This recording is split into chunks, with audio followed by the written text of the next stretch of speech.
In the previous part, we have seen the common and preferred stocks, which are the main two types of stocks. However, it's also possible for companies to customize different classes of stock in any way they want. The most common reason for this is the company wanting the voting power to remain with a certain group. Therefore, different classes of shares are given different voting rights. For example, one class of a share would be held by a select group who are given 10 votes per share, while a second class would be issued to the majority of investors who are given 1 vote per share.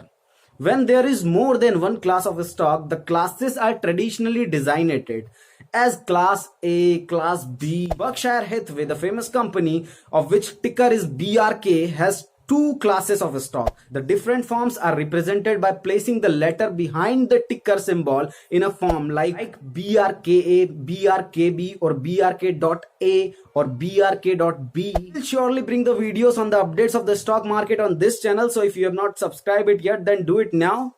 For the regular new updates on the stock market and increase the basic understanding of the market and use it to have a wonderful future. All the best guys, this is Anand Cholkar.